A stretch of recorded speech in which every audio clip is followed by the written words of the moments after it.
Bien, le damos la bienvenida al licenciado Israel Abreu, economista y experto en finanzas e impuestos. Bienvenido a la revista, licenciado. Gracias por invitarme, definitivamente un privilegio para mí estar aquí en esta mañana con esos cuatro príncipes que representan la comunicación en nuestro país. Gracias, Israel. Herrero. Israel, tenemos una situación económica convulsa, motivada por muchos factores exógenos o externos, pero lógicamente tenemos que aplatanar las cosas aquí. El gobierno dominicano ha tomado algunas decisiones frente a la crisis que hay con los precios. Y el presidente ha tomado una iniciativa, una que ha mandado al Congreso o va a mandar al Congreso y otra que son diferidas. La situación de ese discurso, ¿cómo lo ve Israel Abreu?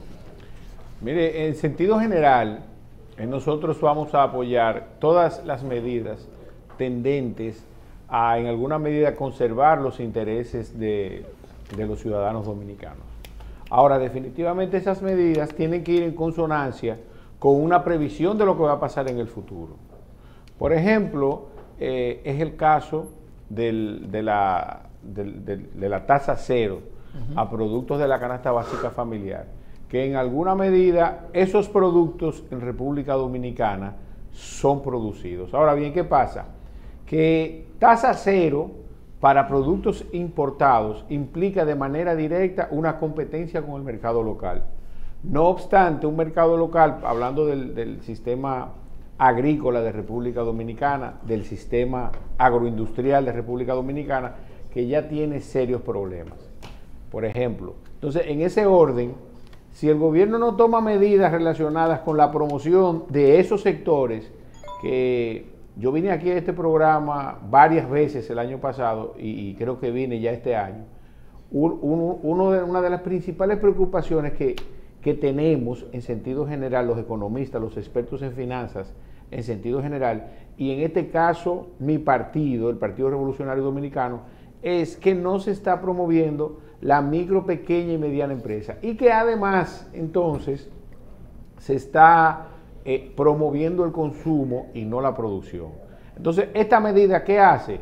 Bueno, pues pone en riesgo a los productores de San Juan, por ejemplo, en el caso de los granos, a los productores de ajo en Constanza, ¿verdad? A los productores de pollo, cerdos y reses en República Dominicana, porque esos productos van a venir a República Dominicana con precios que nos van a sacar del mercado desde el punto de vista de la competitividad.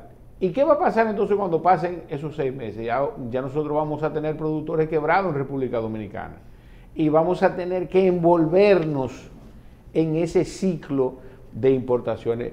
Y lo más peligroso todavía, que yo creo que aquí Luis, nadie se le acercó para decirle, y es importante que la gente lo sepa, el que lo está viendo, un proceso de importación, ustedes saben lo que es. Un ciudadano en cualquier parte del mundo se sienta con una laptop, con un celular, con una tablet, y manda un mensaje a cualquiera de los productores del mundo. Mira, yo quiero un furgón con destino a República Dominicana. Yo quiero que llegue por Puerto Plata, por Barahona, por Asua, por las Américas, por Jaina. Un ciudadano de cualquier parte del mundo, y no importa la nacionalidad, porque es posible que se beneficie un PRMista, pero es posible que se beneficie alguien que licitó y ganó. Envía ese furgón y ese furgón va directamente al distribuidor que lo va a poner en manos del consumidor final. Puede ser cualquiera de los supermercados o un distribuidor del mercado. Entonces, ¿qué va a pasar con todo ese encadenamiento productivo relacionado con los ciudadanos que se benefician trabajando tanto en la agricultura, en el sector industrial, ¿verdad?, en la distribución y finalmente en la colocación en manos de la distribución final? Es posible que el empleo en una alta medida se vea también muy afectado. Es importante preguntar algo con relación a eso. República Dominicana es autosuficiencia en producción de alimentos locales. Claro que no. Solo en arroz. Entonces, si no somos autosuficientes, quizás lo que el presidente está motivando tiene un renglón de personas que van a consumir. Si tenemos tasa cero de productos que necesariamente no están en competencia con esto, quizás pueden convivir las dos cosas. ¿Puede ser? No, definitivamente no. Mira, aquí yo puedo extenderle un ramo de olivo al gobierno de Luis Abinader. ¿Por qué? Porque él mismo citó que parte de los componentes que forman parte de la producción agrícola también han experimentado grandes alzas. Eso es así.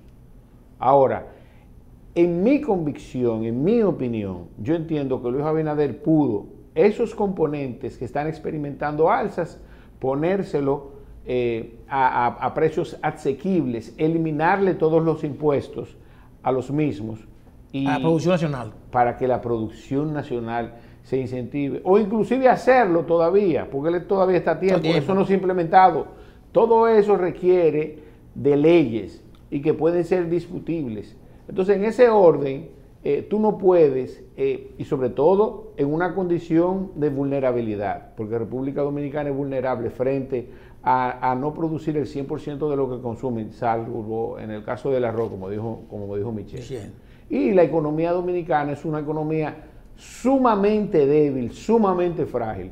Para que ustedes tengan una idea, en economía, República Dominicana se da un fenómeno que se llama gemelo deficitario.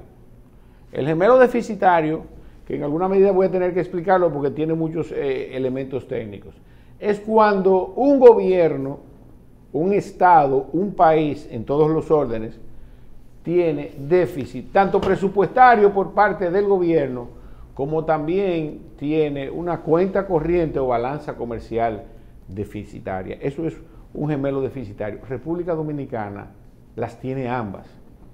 Aunque debo reconocer que por el caso de las remesas en el año anterior, República Dominicana tiene reservas internacionales netas que están por encima del promedio de toda la historia, inclusive del mismo Banco Central. Entonces, en ese orden, a la República Dominicana tener una economía tan frágil, todas estas variables externas, por esa razón, influyen de manera directa.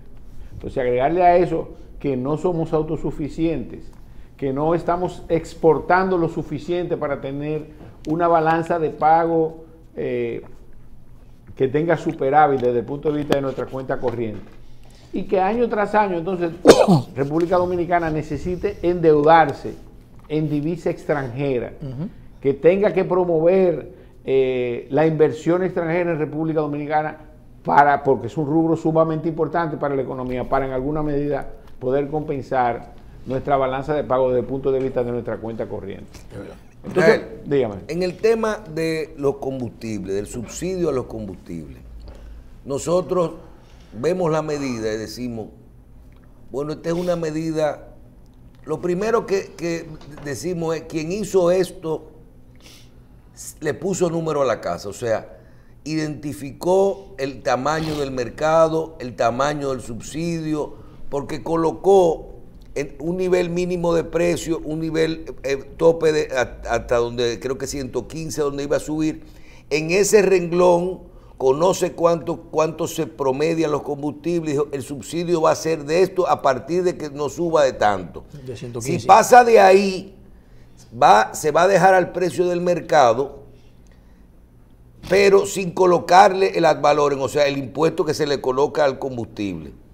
¿Cómo tú evalúas esta fórmula para subsidiar y compensar de forma transitoria el tema de los combustibles? Y porque en mi caso la veo bien analizada, y si te preocupa una parte que no se discutió, que es la parte que sí se va a subsidiar, ¿de dónde vamos a sacar el dinero? Así es. Mire, en sentido general, vuelvo y repito la tesis con la que empecé. Nosotros en el PRD y yo de manera particular apoyo cualquier medida que sea tendente a proteger al ciudadano dominicano. No obstante eso, también reconozco que en alguna medida la formulación de la fórmula que mínimamente explicó el presidente, definitivamente requirió profesional y técnicamente de personas conocedoras del tema. No obstante, yo entiendo que se pudo haber ampliado más la cobertura en función al mantenimiento del precio. ¿Por qué? Mira, hoy amaneció a $111 el barril del petróleo. Sí. En el Bajó West Texas. $10 ayer. Se bajó un poco. Bajó porque estaba en 126. Correcto. En ese orden se esperaba, si se mantenía en 126, que los ciudadanos lamentablemente íbamos a aumentar, porque 115 porque pasaba a los 115 y pasó a 126. Ahora bien. Sí, pero estamos hablando de números diarios, aquello ya es para que se quede cada 15 días. Muy bien, en ocasión de que se apruebe esa ley. Sí, pues eso está pendiente. Al gobierno del PRM se le ha pegado un mote, que tengo que citarlo lamentablemente, para posteriormente explicar lo que es el mote de que son cuberos. Cubero. Y eso fueron los mismos PRDistas. Estamos en manos de un presidente y un gobierno cubero. Wow. Ahora, en el orden del tema de los combustibles... ¿Y por qué tú le dices cubero? Se lo voy a decir ahora mismo. Miren, yo soy presidente de la Comisión de Asuntos Económicos del PRD. Se supone que cuando se formuló la idea y posteriormente se aprobó el Consejo Económico, la discusión del Consejo Económico y Social de los 11, 12, 13 temas que inicialmente fueron planteados, había un tema específico que era de no darle importancia, que es el tema de los hidrocarburos. Al día de hoy, esa mesa no se ha reunido una sola vez. Lo que significa que tanto la ley como el planteamiento que está haciendo Luis Abinader no ha sido discutido por todas las fuerzas sociales de República Dominicana, políticos, religiosos, barriales, todos en sentido general. A nosotros se nos convocó el 23 de febrero para la primera reunión para presentar credenciales y en alguna medida recibir lo que supuestamente presentaba el gobierno. Esa reunión se pospuso para el viernes 25, tampoco se dio porque el presidente iba a hablar el 27. Finalmente se deposita esta ley, que oigan bien, esa ley no resuelve nada, esa ley no es tendente a la reducción de ningún impuesto y tampoco, que es lo peor, y aquí también los PRMistas tienen razón. Pero por lo menos le quitamos a la formulita la palabra que dice de que otros costos. Pero oiga, exactamente, pero oiga bien, eso lo que hizo fue que se transparentó. Entonces, con esta ley, ni se reducen los impuestos, número uno, y número dos, que es peor, que también lo dicen los PRMistas, que este es un gobierno para los ricos.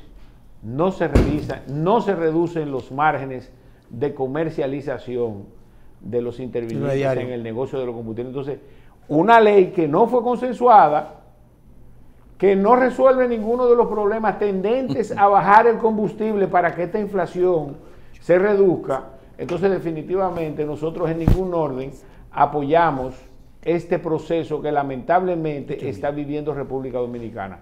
Pero vuelvo y te digo, apoyamos que el gobierno cree los subsidios que sean suficientes y necesarios para que el precio de los combustibles se mantenga y que esta inflación no siga creciendo a la velocidad con la que lo está haciendo. Bien, licenciado, en el caso que hemos discutido antes, de que ante el endeudamiento de un país, todas las necesidades, lo que pide la gente, hay que cubrir el presupuesto, hay que pagar los préstamos, todo eso. Para hacer obras no es que queda mucho espacio en los presupuestos y usted tiene que optar necesariamente a financiamientos, los cuales ya los números no nos dan mucha capacidad para seguir endeudándonos. El gobierno ha establecido unas modalidades que hoy yo creo que debemos de hacerle un poquito como de actualización a su última participación aquí, que estableció lo que son las alianzas público-privadas, el tema de los fideicomisos, que son vehículos totalmente buenos, factibles para lograr inversión en áreas que el gobierno no la puede hacer o en algunos casos. Perfecto. Toda esta parte que usted nos ha hablado, que estaba de acuerdo, que le gusta la figura y todo, esto se ha ido ahora con la independencia del criterio, a llevarlo a lo que es el fideicomiso público. Y ahora vamos a discutir una ley, se le ha dado para atrás todo lo que estaba en el Congreso con respecto a eso. Yo quiero que usted me fije su posición, ya que habíamos conversado sobre todo esto, y si usted entiende que esa es una práctica que bien llevada, se podría continuar para poder promover ese tipo de obras y de inversión. Michelle, yo soy un promotor de los fideicomisos, desde el punto de vista privado. No estoy en desacuerdo con la participación de los gobiernos en los fideicomisos. Ahora, esta participación del gobierno en un fideicomiso debe ser dentro del marco de la transparencia. Posterior a vernos involucrados en la situación que se dio tanto en Punta Catalina como el de Pedernales, que han sido los que últimamente han sido más cuestionados, pues definitivamente mi posición al respecto debe ser, y todo esto en procura de proteger los intereses de los dominicanos, puesto que es el patrimonio de los mismos que se pone en riesgo. Entonces, en ese orden, yo soy de opinión que se debe crear una ley que regule la participación del gobierno en los fideicomisos. ¿Ese proyecto de ley está ahí? Y que si es necesario, yo me voy más allá, y esto solamente para que no se quede en el fideigobierno de Luis Abinader, oigan bien, que se revisen todos los fideicomisos que en República Dominicana se han creado. Debemos tomar el ejemplo del país de origen del neoliberalismo, que es Inglaterra. En Inglaterra revisaron una cantidad de fideicomisos importantes y disolvieron alrededor de 12 fideicomisos. En México, el Senado de México disolvió 109 fideicomisos y el presidente de México estableció que con eso van a recuperar alrededor de 14 mil millones de dólares, con lo que pueden hacer frente a muchas responsabilidades sociales del Estado mexicano. Y en el caso de Colombia, que es el más cercano que tenemos, también disolvieron alrededor de 59 fideicomisos. Entonces, en ese orden, definitivamente, República Dominicana debe tener una ley que transparente la participación del gobierno en los fideicomisos y las alianzas público-privadas. Yo creo, y también es objeto de muchos titulares en el mundo, que los fideicomisos para gobiernos irresponsables, para que no me saquen de contexto, se han convertido en una forma de robar también. Entonces, y es una muestra. Pero para los gobiernos irresponsables. Para los gobiernos irresponsables. Entonces, yo creo que inclusive para la tranquilidad de Luis Abinader y su gobierno, él debe ser el principal promotor de una ley de participación del gobierno en los fideicomisos. Sin embargo, antes que Carlos pregunte, para no cambiar el tema, muy bien, pienso que lo que ha hecho el gobierno y lo comenzó Danilo Medina con los fideicomisos públicos, ha sacado un poco, o quizás todo, la política del medio de esos proyectos. Y yo creo que eso es sumamente importante. Así es. ¿Verdad? Entonces yo creo que, como ustedes dicen, no es mal. Yo creo que lo que tiene que estar bien fundamentado, bien reglamentado, ese proyecto de ley que han sometido, que por lo menos pone claro las cosas y además deja un mensaje claro de que los bienes no se van a enajenar. Así es fundamental. Que la gente tenga tranquilidad en ese orden. Exacto. Porque de eso se trata. Entonces, cuando vemos lo que estaba pasando, primero nos dimos cuenta de que en alguna medida estábamos ciegos. No sabíamos en qué estábamos participando. No obstante, se nos vendía como que era la panacea y finalmente existía la posibilidad de que los funcionarios de esas instituciones dispusieran de nuestros bienes a su libre albedrío. Pero es que también hay gente que se escuda, pero que se va a crear una mala imagen de lo que es el clima de inversión. O sea que eso podrían alegar mucha gente cuando con eso es que se amedrenta al gobierno cuando amenazan con revisar algún tipo de estructura público-privada. Así es. Mira, ahorita en la intervención de Michelle habló de un presupuesto con situaciones al respecto de la posibilidad de inversión. Ahora, yo le voy a decir algo, y aquí a mis amigos del gobierno nuevamente, yo estoy loco que llegue el 24 terrero. ¿Verdad? Sí, desesperado. Yo voy a ver cuáles van a ser las tesis que van a argumentar el mismo Luis Abinader si se va a reelegir. El 23 será ya, porque el 24. En el 23 exactamente, en el proceso de campaña. El mismo Luis Abinader, mi amiga Farideh Raful, José Ignacio Paliza, todos esos funcionarios que prometieron todo lo contrario de lo que están haciendo, llegando al punto inclusive de reivindicar las acciones de Danilo Medina y los actos políticos que hizo durante su ejercicio del poder. Entonces, yo quiero ver cuál va a ser el sueño que nos van a vender. Entonces, en ese orden, yo quiero establecer claramente que el presupuesto general del Estado lo prepararon, ¿verdad?, Luis Abinader y su Consejo de Ministros. Entonces, no hay excusas para hacer un presupuesto equilibrado en función de que la inversión pública tenga un rol más importante, porque también fue parte de su campaña, el criticar la composición del presupuesto.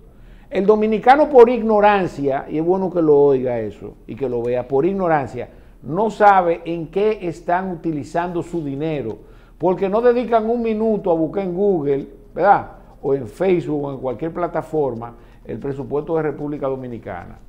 Y que sepa que si República Dominicana está produciendo 100 millones de pesos, estos funcionarios del gobierno están gastando 120, ¿verdad?, gastándolo en cosas que no van a generar ningún retorno. Llegando en este presupuesto específicamente al colmo, primero, de gastar 23 mil millones de pesos más.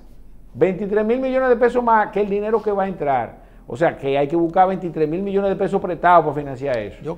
Adelante. Yo creo que ese tema es fundamental en estos momentos. Y le pregunto al licenciado Israel Abreu, el presidente ha ofrecido muchas cosas porque estamos en una situación de crisis. Para eso, volviendo al presupuesto, tendrá que modificar el presupuesto actual. Y le pregunto, si el presupuesto actual, que no contó con una reforma tributaria, por lo tanto... Ni fiscal.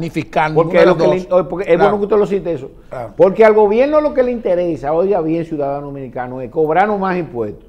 Pero no le interesa que revisen sus gastos ni la calidad del endeudamiento. Bueno, por eso era la reforma integral que se decía. Lo que suponía una reforma integral. Ahí no cubrió también, usted sabía. Bueno, no cubrió porque en el momento que se dejó de hablar de impuestos, aquí yo vine varias veces a hablar de eso. Pero no se pudo hacer la reforma. No se pudo, que él no quiere que le revisen en qué está gastando su dinero. Bueno, pero vamos. Él nada más quería cobrarnos. Pero vamos al caso ahora. Vamos a suponer que debió llamarse Pacto para una reforma tributaria, no reforma fiscal. Y el 16 de agosto cuando entró, era el momento ideal. Pero mire, si hay que ajustar el presupuesto para poder decir, bueno, tasa cero tal cosa, voy a aumentar los subsidios, todo eso sale del presupuesto. Si eso no lo tenemos porque no tenemos fuente de ingreso, ¿cómo el presidente lo va a lograr? ¿O a qué partida el presidente va a sacrificar dentro del presupuesto? Hay leyes específicas que amarran el presupuesto. Leyes, muchas de ellas, que tienen una dispensa en el presupuesto nacional. La del 4% Déjeme responderle que el tiempo es costoso aquí. No tiene 5 minutos para eso. La del 4% del PIB de educación, esa nunca se ha dispensado. ¿Qué usted piensa? Mire, para el año 2022, para el presupuesto del 2022, el gobierno aumentó la nómina pública en 49 mil millones de pesos, de los cuales solamente se justifican, oiga bien, solamente se justifica a médicos, a miembros de las Fuerzas Armadas y la Policía Nacional y a profesores. Fuera de ahí, que eso se hacía con alrededor de 10 mil millones de pesos.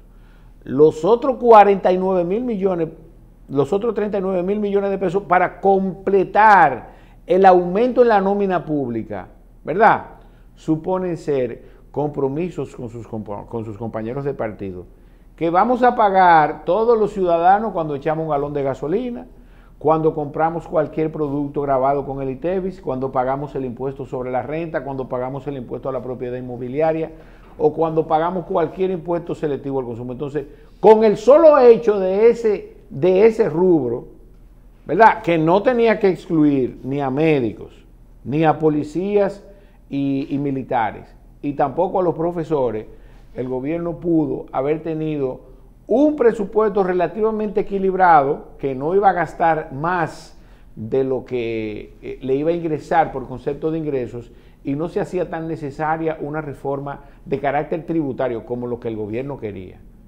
Esa fue otra mesa que desapareció. ¿Usted sabe en qué momento desapareció? La mesa de discusión del pacto fiscal, que de hecho ya Luis Abinader entra en franca violación de la ley junto con el gobierno de Danilo Medina al respecto del cumplimiento de la ley 01-2012, y ese pacto fiscal en República Dominicana debió haberse dado. Entonces yo creo que ese ejercicio le hubiese servido a él inclusive para administrarse con los diferentes actores de la sociedad, para tener un manejo quizá con más augura desde el punto de vista de las críticas que está recibiendo, porque las está recibiendo y son reales.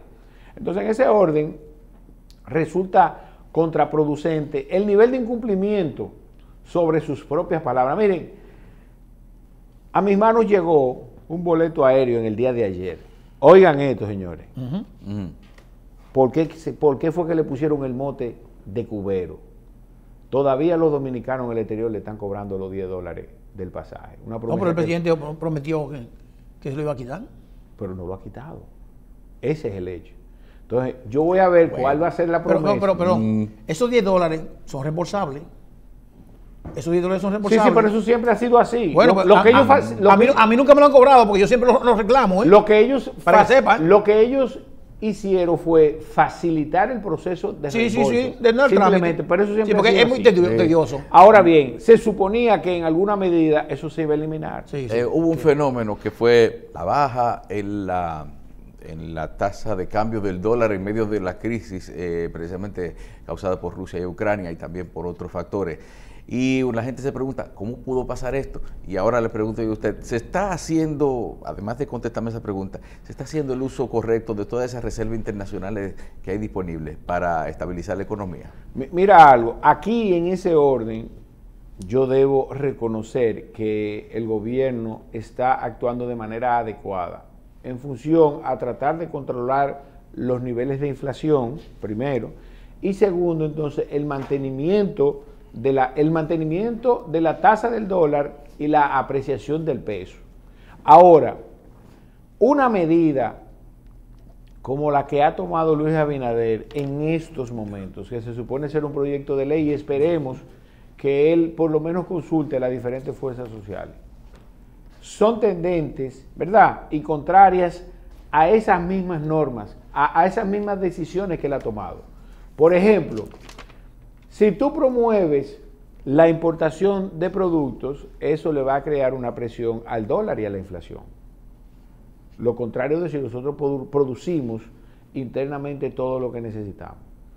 Entonces, resulta contraproducente y hasta paradigmático ver que el gobierno toma decisiones que promueven la importación, por un lado, y por otro lado, entonces, mantiene altos niveles de reservas internacionales, que eso está bien.